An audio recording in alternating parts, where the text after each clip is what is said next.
Before 1942, Japan believed the war would never reach home. The ocean was a shield. Distance was protection. The public was told the homeland was untouchable. Then American aircraft appeared over Tokyo.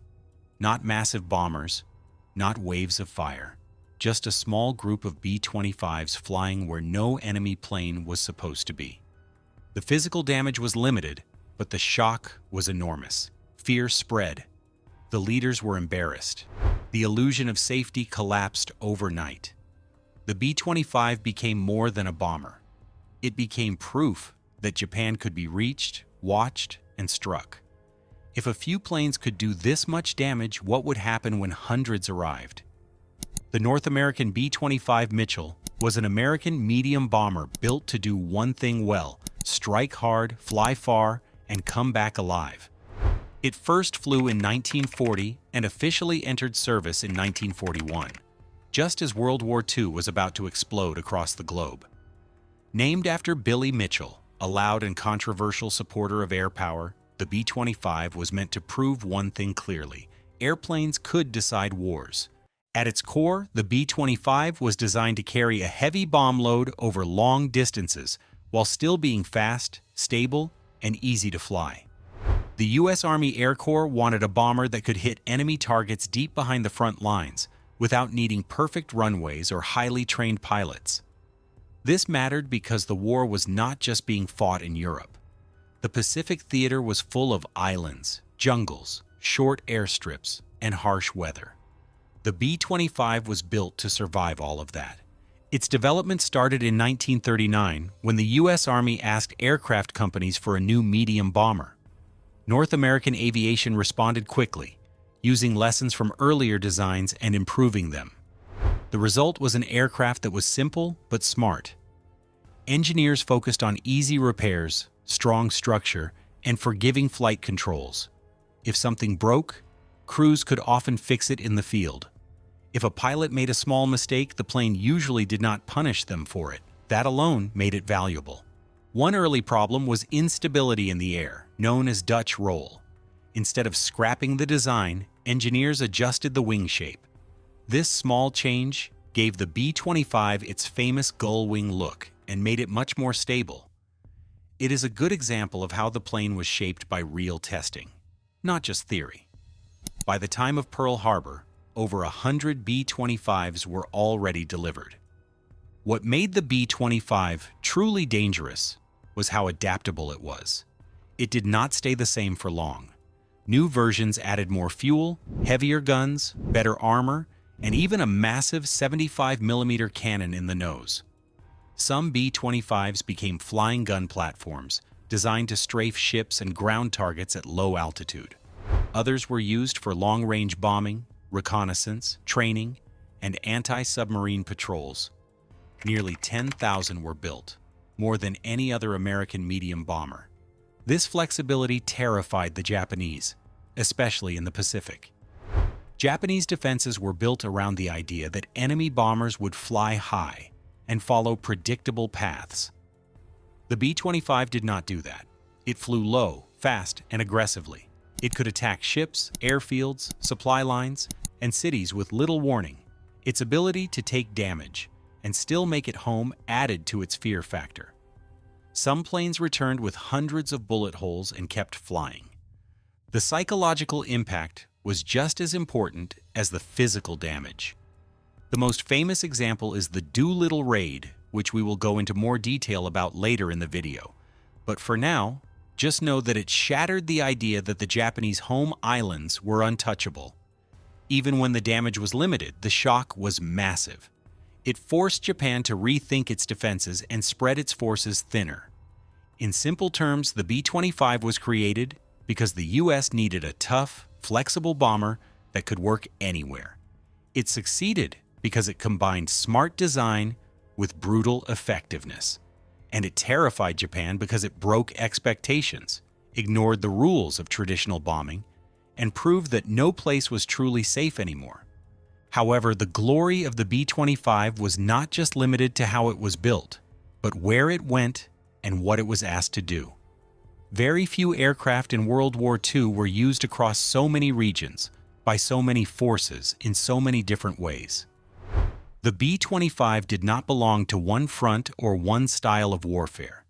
It became a global workhorse, adapting itself to each battlefield it entered. For the United States Army Air Forces, the B-25 was everywhere.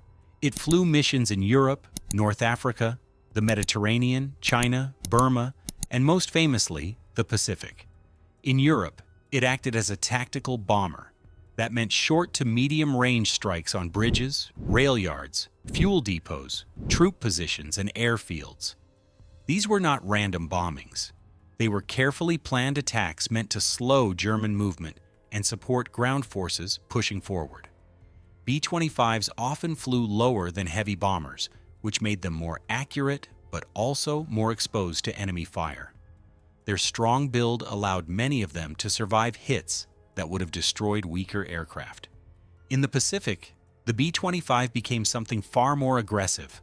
Long distances, scattered islands, and naval targets forced a change in tactics. Crews began flying at very low altitude, sometimes just above the water.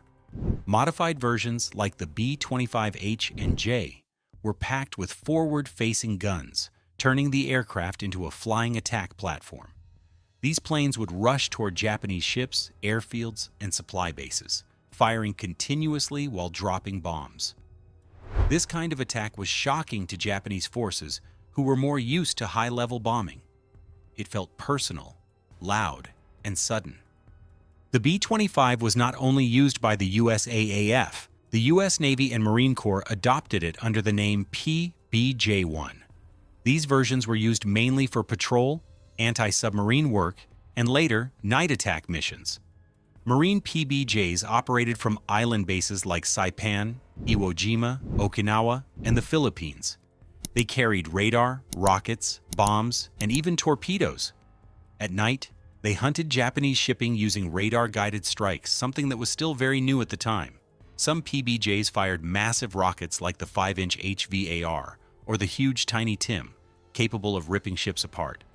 The Royal Air Force also made heavy use of the B-25. Britain received hundreds of them through Lend-Lease and used them mainly as tactical bombers. RAF Mitchells flew their first combat mission in January 1943, attacking oil targets in occupied Europe. After D-Day, British Mitchell squadrons moved onto the continent to support advancing Allied troops. They bombed German positions just ahead of ground forces, helping break resistance. Polish and French squadrons, flying under the RAF, also used the B-25, giving the aircraft an international role in the liberation of Europe. Canada used the B-25, mostly for training and reconnaissance, but its service life there lasted far beyond the war. The Royal Canadian Air Force kept Mitchells into the 1960s, a sign of how reliable and useful the plane remained. Australia and the Dutch also used B-25s extensively in the Pacific, especially against Japanese forces in Southeast Asia and the East Indies. For the Dutch government in exile, the B-25 became a symbol of resistance and survival after their homeland was occupied. Even the Soviet Union flew the B-25. Hundreds were delivered through Lend-Lease and used as tactical day bombers. Soviet crews flew them in major battles, including Stalingrad, and praised their durability. One Doolittle Raid B-25 that landed in Soviet territory was secretly kept and flown until it was lost in a fire years later. In short, the B-25 was not tied to one mission, one nation, or one idea of war. It bombed cities, sank ships, hunted submarines, supported troops, trained pilots, and terrified enemies. Few aircraft in history were trusted to do so much in so many places for so long. That is why the B-25 was not just used in the war. It decided how the war was fought. While the B-25 bombers were used against Japan in other operations later in the war, one event in particular shook the country to its core and planted a deep seed of fear and anger. That moment was the Doolittle Raid. It was not the damage that terrified Japan the most. It was the idea that it happened at all. In early 1942, just months after Pearl Harbor, Japan believed its home islands were untouchable. The Imperial Navy had pushed far into the Pacific, and Japanese leaders were confident that American bombers could not reach their cities. That belief was shattered when 16 B-25 Mitchell bombers appeared over Japan on the 18th of April 1942. The raid began quietly in the United States. Selected B-25B bombers were secretly modified at a civilian airline facility in Minneapolis. Security was tight, guarded by military police. The planes were stripped down and rebuilt for one purpose only: to fly farther than they ever had before. The lower gun turret was removed to save weight. Extra fuel tanks were installed everywhere possible, even inside the bomb bay. Steel plates were added to protect key areas. Real tail guns were replaced with painted broomsticks to scare off enemy fighters. Even the advanced Norden bomb sight was removed and replaced with a crude homemade sight that cost just 20 cents. Everything about the aircraft was improvised, urgent, and risky. The crews trained in Florida under extreme secrecy. They practiced taking off in very short distances, simulating aircraft carrier decks. They flew low over water at night in poor weather. Accidents happened. Planes were damaged. One was lost completely. Still, the mission went forward. By late March, 16 B-25s were loaded onto the aircraft carrier USS Hornet. Medium bombers had never launched from a carrier before. Many believed it could not be done. On the morning of the launch, the task force was spotted by a Japanese patrol vessel earlier than planned. This forced the B-25s to take off hundreds of miles farther from Japan than intended. It meant there would be almost no fuel margin left. Yet one by one, the bombers lifted off the carrier deck and headed toward Japan. When the bombs fell on Tokyo and other cities, the physical damage was limited. Factories were hit. Fires broke out. But the true impact was psychological. American bombers had reached the Japanese homeland. The Emperor's cities were not safe. Air raid sirens screamed where silence was expected. For the Japanese public and military leadership, this was humiliating and shocking. None of the B-25s were meant to return to the carrier. After bombing Japan, the crews flew on toward China. Most ran out of fuel and crashed or bailed out. Several airmen were captured. Some were executed. One aircraft diverted to the Soviet Union and was secretly seized. Doolittle himself believed the mission had failed and expected court-martial. Instead, he was promoted and celebrated. For Japan, the raid changed everything. Resources were pulled back to defend the home islands. Military leaders became obsessed with preventing another attack. That fear directly influenced later decisions, including the push toward Midway. The B-25, a medium bomber never designed for such a mission, became the symbol of that fear. The Doolittle Raid did not win the war, but it broke an illusion. And once that illusion was gone, Japan could never fully feel secure again. At least not until the B-25s were in the sky. The B-25 was more than just an aircraft to Japan. It was a reminder that their skies were not safe, their cities were not out of reach, and the war was not fully in their control.